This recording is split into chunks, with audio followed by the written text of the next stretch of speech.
आज का हमारा लेक्चर है मौद्रिक नीति, मॉनेटरी पॉलिसी। मॉनेटरी पॉलिसी की ज़रूरत क्यों पड़ी?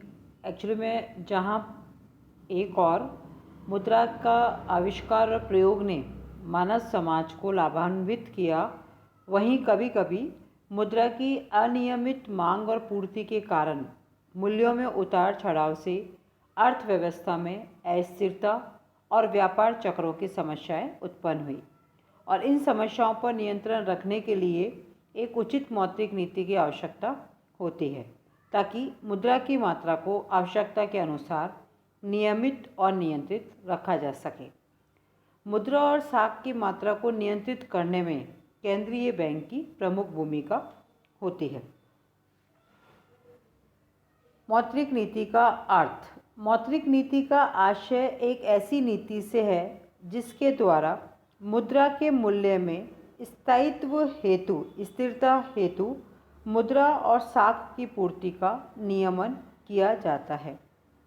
या इसको हम ऐसे भी कह सकते हैं कि किसी देश की सरकार अथवा केंद्रीय बैंक द्वारा अर्थव्यवस्था में किसी विशेष आर्थिक उद्देश्य की प्राप्ति के लिए, जैसे मूल्य स्थिरता, विनिमय दर में स्थिरता, पूर्ण रोजगार, आर्थिक विकास, संचालन में मुद्रा की मात्रा के प्रसार और संकुचन के प्रबंध को मौद्रिक नीति कहा जाता है। यानी हम ये कह सकते हैं कि मुद्रा के मूल्य में स्थिरता हेतु यानी साख और मुद्रा की पूर्ति का नियमन किया जाता है, और कोई भी उद्देश्य जो हमें प्राप्त करना होता है अर्थव्यवस्था में, उसमें मुद्रा की मात्रा के प्रसार और संकुचन के प्रबंध को मौद्रिक नीति कहा जाता है। मौद्रिक नीति के लिए कुछ अर्थशास्त्रियों ने अपने हिसाब से उनकी परिभाषाएं भी दी हैं। Professor Harry Johnson, professor Kent, professor Paul Einzig, इन सब की परिभाषाओं के अंत में निष्कर्ष के रूप में हम ये कह सकते हैं कि मौद्रिक नीति में निश्चित उद्देश्यों की पूर्ति के लिए मुद्रा एवं साख की मात्रा को नियमित एवं नियंत्रित किया जाता है। एक अच्छी मौद्रिक नीति वह है जिसमें आंतरिक मूल्य स्तर में सापेक्षिक स्थिरता, विनिमय दरों में स्थायित्व, आर्थिक विकास, आर्थिक स्थिरता और रोजगार की समुचित व्यवस्था की जा सके। मौद्रिक नीति के कोई निश्चित व अपरिवर्तनशील सिद्धांत नहीं है, बल्कि देश, काल और परिस्थितियों के अनुसार इसमें परिवर्तन किया जा सकता है। नेक्स्ट हमारा टॉपिक आता है मौद्रिक नीति के उद्देश्य। ये अलग अलग पॉइंट के हिसाब से हम इसको क्लियर करेंगे। पहला पॉइंट है मौद्रिक नीति के उद्देश्य में कीमतों में स्थायित्व। कीमत, प्राइस स्टेबिलिटी। कीमत स्थायित्व का तात्पर्य कीमतों के अत्यधिक उतार चढ़ाव को रोकना होता है। कीमत स्तर इस प्रकार का होना चाहिए कि वह विनियोगकर्ताओं के लिए उत्साहवर्धक हो और उपभोक्ता वर्ग के लिए न्यायोचित हो। विकसित अर्थव्यवस्थाओं में तेजी और मंदी के आशावादी और निराशावादी वातावरण में मौद्रिक हस्तक्षेप आवश्यक हो जाते हैं, ताकि व्यापार चक्रों की बुराइयों पर अंकुश लगाया जा सके। अर्थव्यवस्था में कीमतों के निरंतर उतार चढ़ाव से विनियोग, उत्पादन, आय, प्रभावी मांग तथा राष्ट्रीय आय पर व्यापक प्रभाव पड़ता है। मौद्रिक नीति में आवश्यक परिवर्तन द्वारा कीमत स्तर को नियंत्रित रखा जा सकता है और अर्थव्यवस्था के महत्वपूर्ण चलों की गति को भी सीमित किया जा सकता है और अर्थव्यवस्था को वांछित दिशा में भी मोड़ा जा सकता है। सेकेंड पॉइंट है विनिमय दरों में स्थायित्व, स्टेबिलिटी इन एक्सचेंज रेट्स।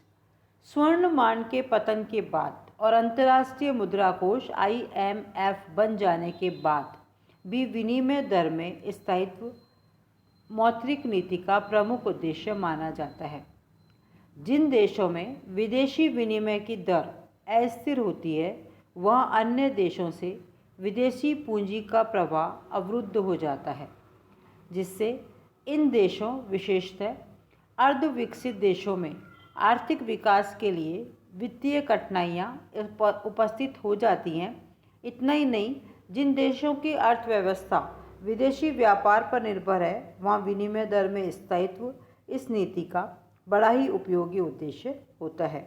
मौद्रिक नीति द्वारा विनिमय दरों को स्थायी आधार दिया जा सकता है। तीसरा पॉइंट है पूर्ण रोजगार की प्राप्ति, फुल एम्प्लॉयमेंट। किसी देश में पूर्ण रोजगार की अवस्था आर्थिक विकास और प्राकृतिक साधनों के अनुकूलतम उपयोग की प्रतीक होती है।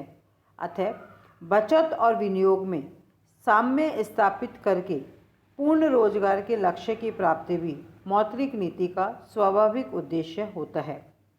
प्रोफेसर केन्स ने मुद्रा और साख के उचित प्रबंध द्वारा पूर्ण रोजगार और आर्थिक स्थायित्व प्राप्त करने का समर्थन किया है। वास्तव में पूर्ण रोजगार की स्थिति प्राप्त किए बिना किसी भी देश की राष्ट्रीय आय का उच्चतम स्तर प्राप्त नहीं किया जा सकता। फोर्थ पॉइंट है आर्थिक विकास, इकोनॉमिक डेवलपमेंट। कीमत स्थिरता या पूर्ण रोजगार का स्तर पाने के उद्देश्य आर्थिक प्रकृति के लिए सहायक उद्देश्य मात्र होते हैं। मौद्रिक नीति अंततः आर्थिक विकास को बढ़ाने और उसका उच्च स्तर बनाए रखने के लिए अपनाई जाती है। मौद्रिक नीति आर्थिक उतार चढ़ाव को रोकने के शस्त्र के रूप में अपनाई जाती है ताकि संतुलित आर्थिक विकास की प्रक्रिया द्वारा विकास दर को ऊंचा उठाया जा सके। आर्थिक विकास में वृद्धि के लिए प्रभावी ढंग से बचत को, सेविंग्स को प्रेरित करना तथा इन्हें नियोजित ढंग से विनियोजित करना भी मौद्रिक नीति का ही प्रमुख उद्देश्य माना जाता है। फिफ्थ पॉइंट है मुद्रा की तटस्थता, न्यूट्रल मनी। कुछ अर्थशास्त्रियों के अनुसार मौद्रिक नीति का उद्देश्य मुद्रा की तटस्थता होनी चाहिए और अर्थात देश में मुद्रा की पूर्ति में परिवर्तन नहीं होना चाहिए ताकि देश की अर्थव्यवस्था अस्त व्यस्त ना हो। नेक्स्ट पॉइंट है सिक्स्थ, आय में स्थिरता, स्टेबिलिटी इन इनकम। मुद्रा और साख की मात्रा में परिवर्तन से व्यापार चक्रों को जन्म मिलता है। मौद्रिक नीति द्वारा व्यापार चक्रों पर नियंत्रण लगाकर जनता की आय में अस्थिरता को कम किया जा सकता है। मौद्रिक नीति मुद्रा प्रसार व मुद्रा संकुचन के कारण उत्पन्न अस्थिरता को कम करने में भी सहायक होती है। सेवेंथ पॉइंट है बचत और विनियोग में संतुलन। मौद्रिक नीति का उद्देश्य बचत और विनियोग में संतुलन बनाए रखना भी है ताकि पूर्ण रोजगार के लक्ष्य की ओर बढ़ा जा सके। मौद्रिक नीति का एक उद्देश्य बचत और विनियोग में वृद्धि करना है। मौद्रिक नीति द्वारा जनता की आय बढ़ाकर बाजार की अपूर्णताओं को दूर किया जाता है ताकि वे बचत के लिए प्रोत्साहित हो सके। इसके लिए विनियोग को भी प्रोत्साहन मिलता है। एट्थ पॉइंट है आर्थिक स्थिरता, इकोनॉमिक स्टेबिलिटी। विकसित देशों में मौद्रिक नीति का प्रमुख उद्देश्य आर्थिक स्थिरता बनाए रखना होता है। विकास के साथ मुद्रा की मांग भी बढ़ती जाती है। उचित मौद्रिक नीति के माध्यम से मौद्रिक अधिकारी मुद्रा की मांग और पूर्ति में संतुलन बनाए रख सकता है। इससे आर्थिक उच्चावचनों को नियंत्रित किया जा सकता है। नेक्स्ट पॉइंट है विकास के लिए साधन उपलब्ध कराना। मौद्रिक नीति द्वारा देश के आर्थिक विकास के लिए पर्याप्त साधनों की व्यवस्था की जा सकती है। विकासशील देशों में विकास के लिए वित्तीय साधनों का अभाव रहता है। उचित मौद्रिक नीति अपनाकर आवश्यकता के अनुसार मुद्रा और साख की पूर्ति बढ़ाई जा सकती है जो आर्थिक विकास में सहायक होती है। 10वां पॉइंट है और लास्ट पॉइंट है कुशल भुगतान यंत्र। आर्थिक विकास के लिए मौद्रिक अधिकारी को एक कुशल भुगतान तंत्र की आवश्यकता करनी होगी या व्यवस्था करनी होगी। यह इसलिए महत्वपूर्ण है कि विकास के साथ साथ अर्थव्यवस्था का मौद्रिक क्षेत्र व्यापक होता जाता है। ऐसी स्थिति में यदि मुद्रा प्रणाली कुशलता से संचालित न हो पाए तो विशिष्टीकरण और विनिमय की हानि होगी और मौद्रिक नीति द्वारा मुद्रा प्रणाली की कुशलता को बनाए रखा जाता है। इस प्रकार ये सारे पॉइंट्स थे हमारे मौद्रिक नीति के उद्देश्य। नेक्स्ट टॉपिक आता है हमारा मौद्रिक नीति की उपयोगिता और महत्व, utility and importance of monetary policy. विकासशील देशों में बेरोजगारी, आर्थिक स्थिरता, अस्थिरता, मूल्य वृद्धि, निर्धनता, बाजार की अपूर्णता, विनियोग और बचत की कमी, आर्थिक उच्चावचन एवं अनेक विसंगतियां पाई जाती हैं। इन देशों में अन्य उपायों के साथ मौद्रिक नीति भी इन समस्याओं को हल करने में सहयोग देती है। इन देशों में मुद्रास्फीति के कारण मूल्यों में वृद्धि व भुगतान असाम्यता का संकट बना रहता है, जो इनकी आर्थिक और सामाजिक व्यवस्था को छिन्न भिन्न कर देता है। मौद्रिक नीति इन सब समस्याओं को हल करने में योगदान देती है। विकासशील देशों के लिए मौद्रिक नीति की उपयोगिता को निम्नलिखित बिंदुओं से समझाया जा सकता है। फर्स्ट पॉइंट है हमारा इम्पोर्टेंस का या यूटिलिटी का, इकोनॉमिक डेवलपमेंट, आर्थिक विकास। मौद्रिक नीति अपने विभिन्न प्रयत्न जैसे कीमत स्थिरता, पूर्ण रोजगार आदि के माध्यम से आर्थिक विकास को बढ़ाने में सहायक होती है। सरकार मौद्रिक नीति के द्वारा आर्थिक उतार चढ़ावों को रोककर संतुलित आर्थिक विकास का प्रयास करती है। सरकार मौद्रिक नीति के द्वारा बचत और विनियोग को संतुलित करके मुद्रास्फीति की दशा में भी आर्थिक प्रगति को संभव बना सकती है। सेकेंड पॉइंट है पूंजी निर्माण, कैपिटल फॉर्मेशन। जहां उपभोग प्रवृत्ति ऊंची व प्रति व्यक्ति आय कम होती है, वह मौद्रिक नीति के माध्यम से सरकार बचत को प्रोत्साहित कर ऐसे कार्यों में लगा सकती है जिनसे आर्थिक विकास में वृद्धि हो। मौद्रिक नीति द्वारा बचतों का विदोहन कर उनका उपयुक्त कार्यों में विनियोग करके आर्थिक विकास को बढ़ाया जा सकता है और इस प्रकार मौद्रिक नीति के द्वारा सरकार मुद्रास्फीति की दशा में भी पूंजी निर्माण को बढ़ाकर आर्थिक विकास में सहायक होती है। तीसरा पॉइंट है मुद्रा की मांग और पूर्ति में संतुलन। मौद्रिक नीति द्वारा सरकार साख की मांग और पूर्ति में संतुलन स्थापित करके आर्थिक संकुचन व अन्य संकटों से देश को बचाने में सफल हो सकती है। सरकार मुद्रा संबंधी मांग और पूर्ति में संतुलन हेतु अनुकूल साख नियंत्रण करके आर्थिक विकास के बाधक तत्वों को कम करने में सफल होती है और इस प्रकार सरकार मुद्रास्फीति की दशा में भी मौद्रिक मांग और पूर्ति में संतुलन कर आर्थिक विकास को बढ़ाने में सहायक होती है।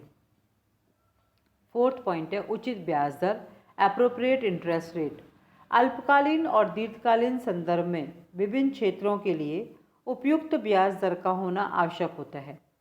मौद्रिक नीति की संरचना के अंतर्गत सरकार केंद्रीय बैंकों को ब्याज दर की संरचना संबंधी अधिकार दे देती है, जिससे बैंक ब्याज दरों में स्थिरता लाकर आर्थिक विकास में सहायता करते हैं।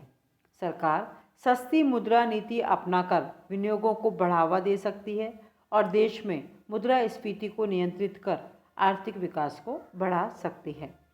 पांचवा पॉइंट है कीमत स्थायित्व। देश में मुद्रास्फीति के कारण लगातार कीमतों में वृद्धि विकास में बाधक होती है, परंतु मौद्रिक नीति के द्वारा मुद्रा की मात्रा को कम रखकर कीमतों में वृद्धि को रोका जा सकता है।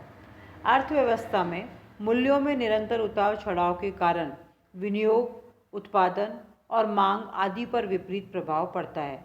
अतः मौद्रिक नीति में आवश्यक परिवर्तन करके सरकार कीमत स्तर को नियंत्रित कर सकती है।